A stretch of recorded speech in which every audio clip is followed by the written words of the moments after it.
Today's conversation is inspired by Sigmund Freud.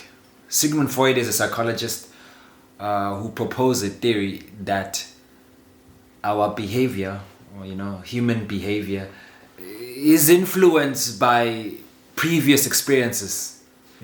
If I can read from the internet, he is saying human behavior is influenced by unconscious memories, thoughts, and urges. Basically, past traumas, things that have happened to us in the past, have an influence on the behaviors that we exhibit in the future. If something traumatic happened to you in the past, maybe how you react in the future or how you behave in the future, maybe something like in relationships, is basically an influence of what happened to you in the past. If you didn't have a very good relationship with your parents, your mom or your dad, maybe in the future you end up hating, you don't end up not being able to form relationships with other people. The reason this share is inspired by Freud is because I was asked a question recently in terms of why I don't drink, which is a question that often comes from people when I say, oh no, sorry, I don't like alcohol. And they would initially ask questions like, but why? Alcohol is such a great thing, which I don't doubt. I don't want to experience how truthful that is, but we all have our perks. We all have things that we like, and we all have things that we don't like.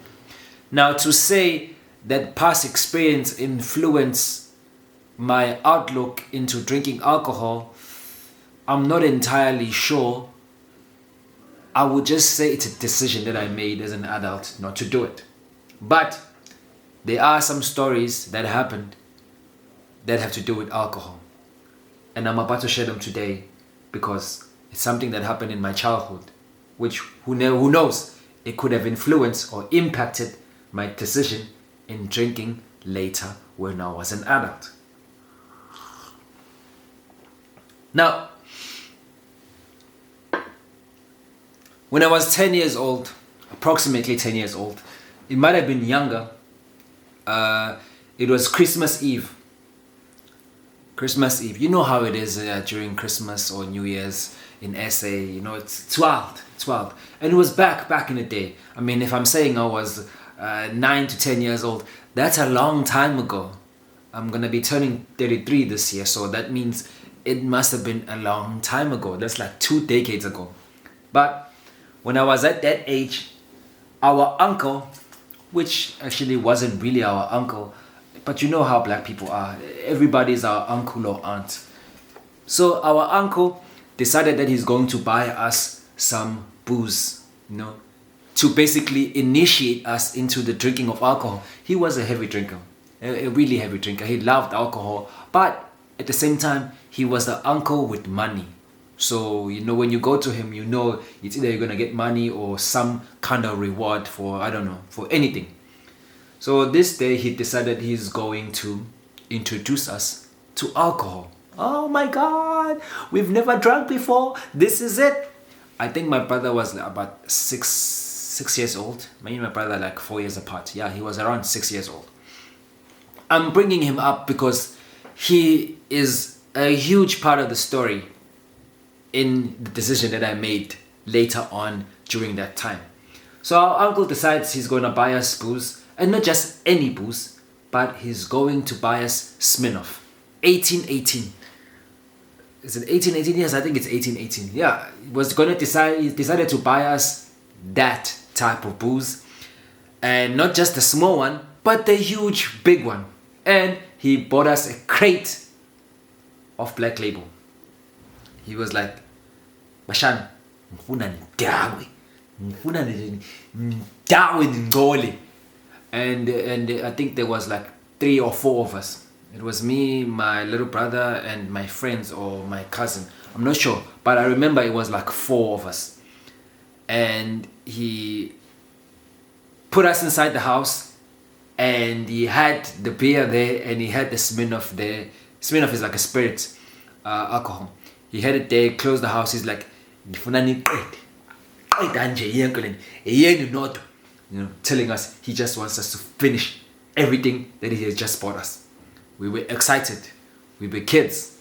We didn't know what was about to happen to us. And there we were, drinking the shit out of this thing.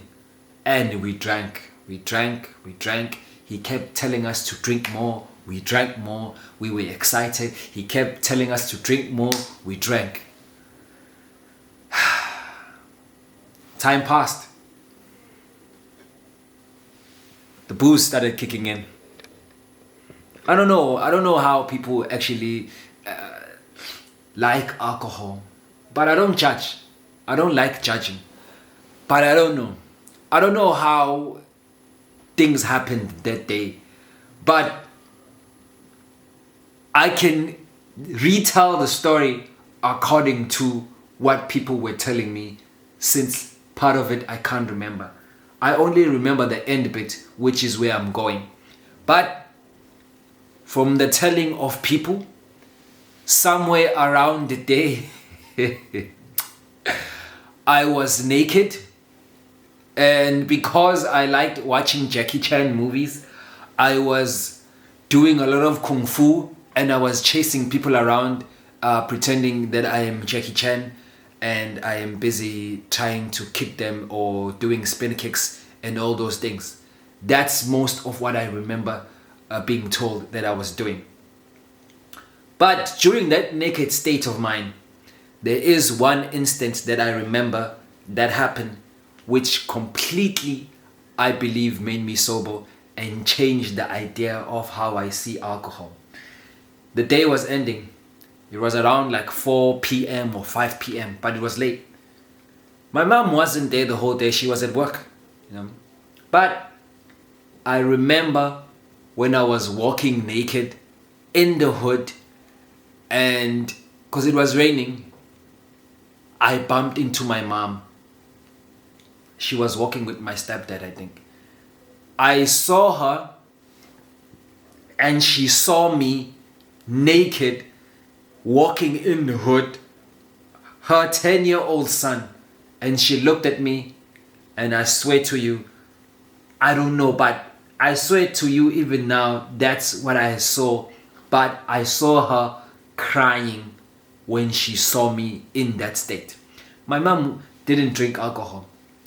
I mean, I think now, later on in her age, she started, dabbling a little bit, Every now and then, she would just, she takes a small dumpy and then she would just drink it late in her age. Can you believe it? She's drinking late in her age. She's like in her 50s. I think she started drinking at like 45. But not heavily drinking, just slight drinking. Because my mom, alcohol is not a friend of hers. You give her one glass of wine and she's out. She's out. I remember I gave her wine when I was cooking for her in Christmas, when I used to live in an apartment, and she was out just for one glass. But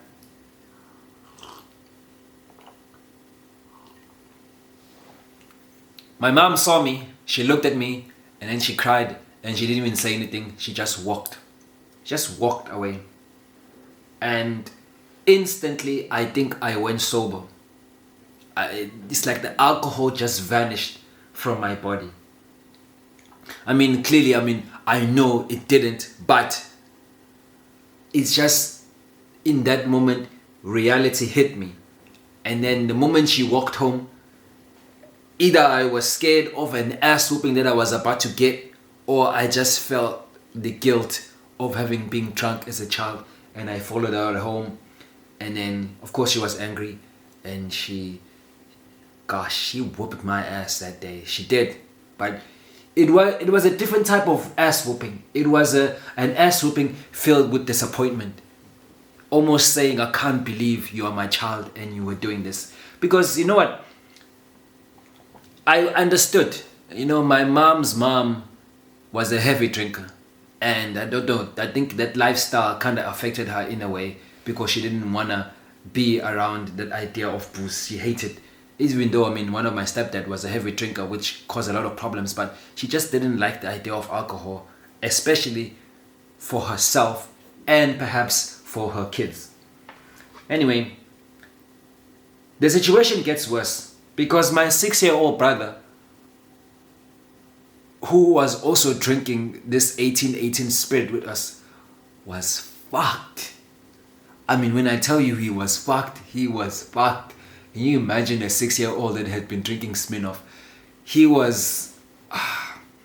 I can't tell you how messed up he was in having tasted alcohol for the first time. He was drunk, and then when he was drunk, he was doing silly things at home. He was swearing at home. He was trying to eat food that was not his. He was just doing a whole lot of shit, peeing everywhere, vomiting everywhere. And my mom was fed up, so he kicked him out. It's at night, like 6, 7. Kicked him out of her house, I mean. So I said, get out. Beats him and kicks him out. And of course, as a person who was responsible for the act of what happened, I had to follow my little brother. And I followed my little brother out the house, and we went to my aunt's house. When we got to my aunt's house, my brother was doing the same thing. He was swearing at everybody, vomiting, trying to go to the kitchen and eating food out of the stove. He was just being a mess. And my auntie wasn't having it as well. So what did she do? She kicked him out as well. What did I do? I had to follow him out. So we basically, in my memory, slept outside the house that day because he was drunk for basically the whole night and the whole day. And in the morning, he basically was still drunk. And I had to take care of him. And from that day on, I started realizing how bad alcohol for me and for the people around me can be. So I just made a decision of not drinking anymore. But in all of that, in all those actions,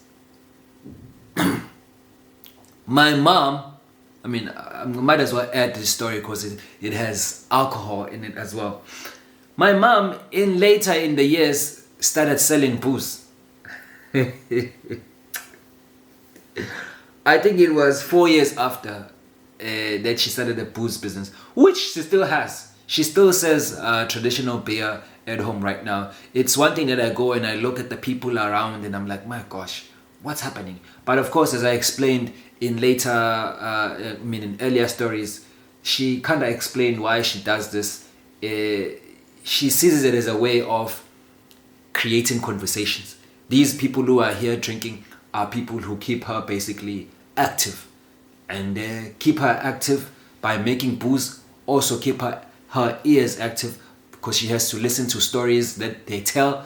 And also these people are able to be helpful around the house when she's doing something. But the specific story that I want to talk about is the day she stopped selling alcohol for the first time. We had been told to go buy alcohol somewhere quite far, at Poland, quite far from my house. But we went there. It was me and my cousin. It was my cousin or a friend of mine. I'm not sure. I think it was my brother. Yeah, my little brother. We were told to go buy alcohol. A crate. When we come back, in the middle of the road, we bump into a guy. I know this guy. I can't remember his name. But he's my friend's dad.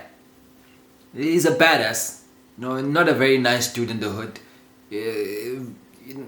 He's one of those dudes. Hood dudes. He was working with his gangster friend. And what they decided to do, they decided to take the crate away from us. Not without giving us a few slaps first. Bah, bah, bah. Let. Bah. I don't know what that guy was thinking anyway. I don't know what he was thinking. But they decided to slap us and take the crate and then run away with it. Right there, in the hood. In daylight. Fuck. And we were there crying, running to my mom, running. And then we got there and my mom was livid. I don't know. I think the idea of anything that belongs to her, she's just protective of it. She was livid. Who is this guy? And then the whole hood just came down and they were trying to find these two guys. I don't know how we forgot to mention the detail that we know who it is, because we know his house and we know where he lives, basically his family. And later on, after a couple of minutes, we say, oh no, the person who did this is this guy. And man was like, what the fuck? Why didn't you tell me it's this guy? Let's go to his house. And everybody went to this guy's home. They got there, and then when they got there, his mom was there, and his mom was apologizing. Oh, I'm so sorry. I don't know what's got into him. Please forgive him. He's just he's just a child. He's talking about a grown man who's got his own child. He's just a child. I don't know what he goes on to. He said, please, I'll pay you the money. So she decides that she will pay the money in a couple of days. And this guy decides to do the worst thing that he could ever do. Because his girlfriend at the time, my friend's mom, it's a different friend, lived where I lived. Basically, she was a neighbor.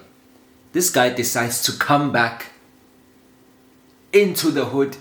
I think he thought he was gonna not be found, because he came back like late-ish, like 5, 6. He comes back to see her,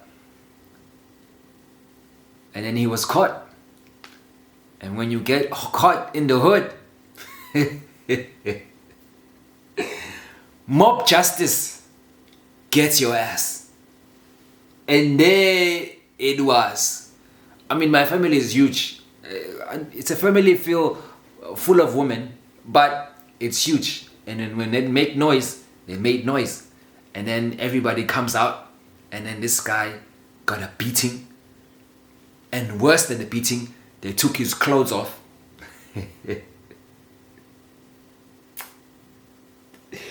It's funny because his girlfriend was also involved in the beating and taking off of his clothes.